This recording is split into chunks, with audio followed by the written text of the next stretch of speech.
নমস্কার বন্ধুরা, পপ কিচেনে সবাইকে স্বাগত। ইংরাজি নববর্ষকে স্বাগত করার জন্য আমরা সবাই মিলে একত্রিত হয়েছি পিকনিকের আয়োজনে। আমরা 3টি পরিবার আর ছোটোখাটো কয়েকজন কুচোকাচাকে নিয়ে শুরু করলাম পিকনিক। আমাদের আয়োজন কিন্তু সারাদিনের।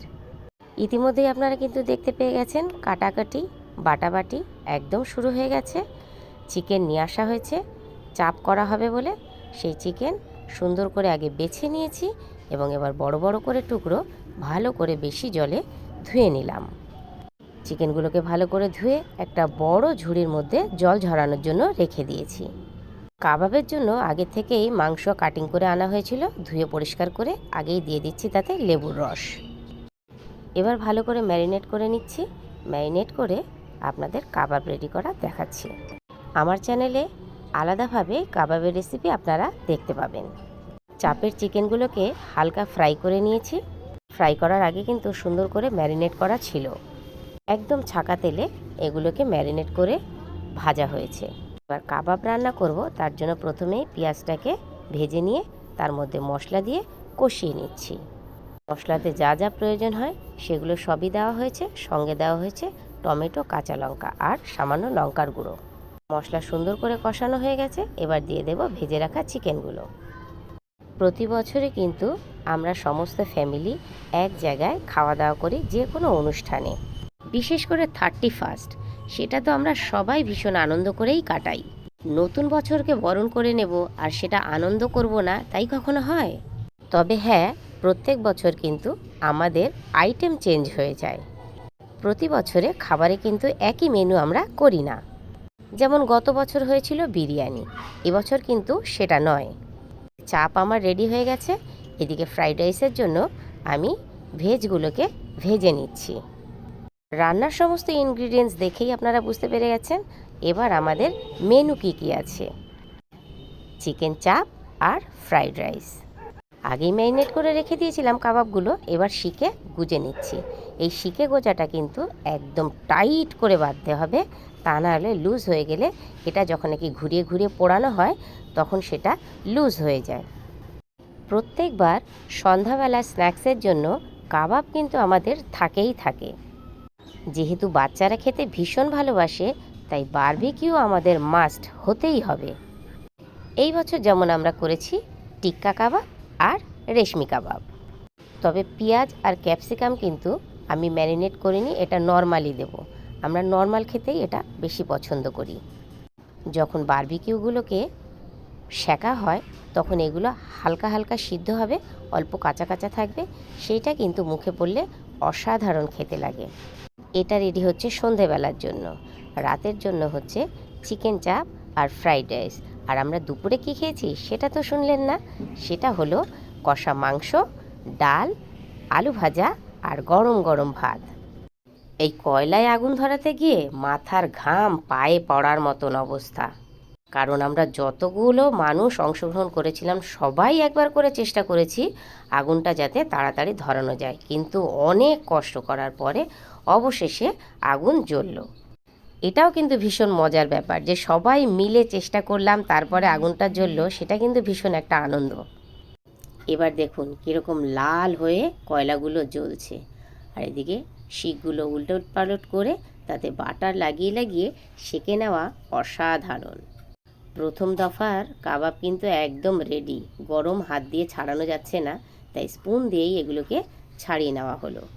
সমস্ত বাচ্চারা অধীর চিত্তে বসে আছে কখন রেডি হবে আর কখন খাবে। সঙ্গে রেডি করে নিয়েছিলাম হরিয়ালি চাটনি। এই দেখুন প্রত্যেককে এরকম বাটি ভর্তি করে হরিয়ালি চাটনি দিয়ে কাবাব সার্ভ করা হলো। এইরকম বাটি ভর্তি করে কিন্তু একবার না, যে যতবার চেয়েছে ততবার নিয়েছে।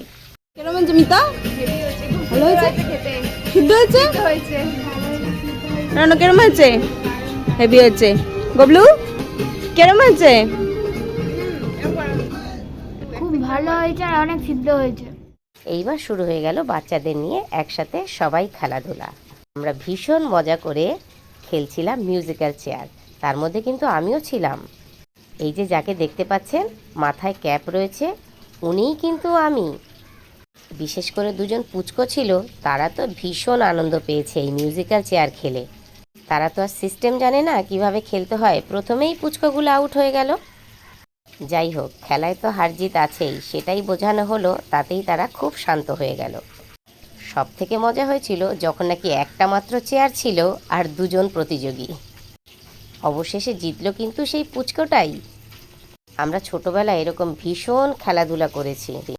মাঠে ঘাটে যেখানেই প্রতিযোগিতা হতো সব জায়গায় নাম দিতাম, আর এমন ছিলাম সমস্ত জায়গা থেকে প্রাইজ আনা চাই চাই। আচ্ছা যাই হোক, এইদিকে খেলা চলুক, ওইদিকে আমার রাইস কমপ্লিট হয়ে গেছে। আর এই যে ভেজগুলো আগে ভেজে রেখেছিলাম, এগ ভেজে রেখেছিলাম, এবার এই গরম গরম রাইসের সাথে সেগুলো আগে মিক্স করে নিয়ে তারপরে ফ্রাই করব। ফ্রাই করার আগে এর মধ্যে দিয়ে দিচ্ছি লবণ, সামান্য চিনি আর অনেক ঘি। চলুন, খাবার একদম রেডি, সবাই বসে পড়েছে খেতে। আর আমার ভাসুর সে সবাইকে সার্ভ করতে শুরু করে দিয়েছে। এদিকে কাটাকুটি হচ্ছে স্যালাড। বাচ্চারা খাবার মাঝখানে রেখে সবাই চারদিক দিয়ে গোল হয়ে বসেছে খাবার খেতে। আমরা কিন্তু ছোটবেলায় ঠিক এইরকমভাবেই পিকনিক করতাম। এখন যেমন বড়রা ছোটরা সবাই এক জায়গায় পিকনিক হয়, তখন কিন্তু সেটা হতো না, তখন সেটা হতো শুধু বাচ্চারা বাচ্চারা। চাপের কালার কেমন হয়েছে দেখুন, অসাধারণ। তবে এতে ঝাল কিন্তু একটু কম দেওয়া হয়েছে, যেহেতু বেশিরভাগ বাচ্চারা খাবে তো তাই। তবে জানেন তো বন্ধুরা, ছোটবেলায় যে আনন্দ অনুভব করতাম পিকনিক করে, এখন যতই পয়সা খরচা হোক, যতই বড় করে অনুষ্ঠান করা হোক, সেই আনন্দ যেন আর পাওয়া যায় না।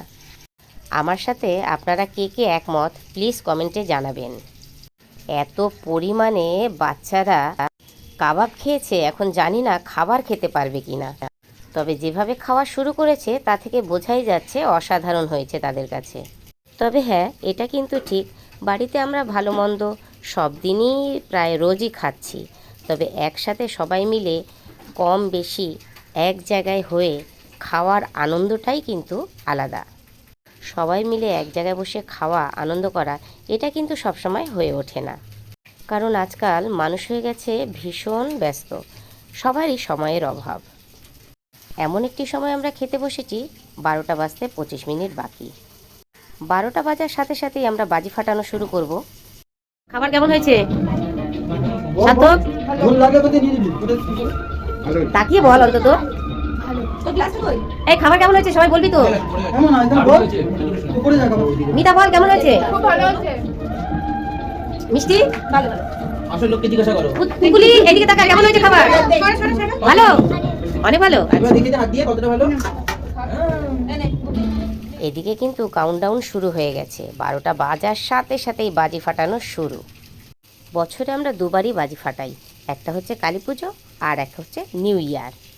যেহেতু বাজির বাজার বসে কালী পুজোর সময়, তাই দুটো বাজি একসাথেই কিনে নিয়ে আসা হয়।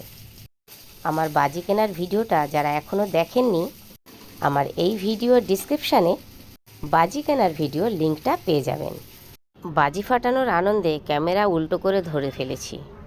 আমি জানি আমার বন্ধুরা সেটা বুঝবে এবং সেটা মানিয়ে নেবে। সবাইকে জানাই ইংরাজি নববর্ষের সাদর সম্ভাষণ। Happy new year 2026। তবে হ্যাঁ, আনন্দ যদি করতেই হয়, এইভাবেই করাটা আমার কাছে বেশি ভালো লাগে। ঈশ্বরের কাছে একটাই প্রার্থনা করব, এই নববর্ষ সবার জীবন আনন্দমুখর হয়ে উঠুক।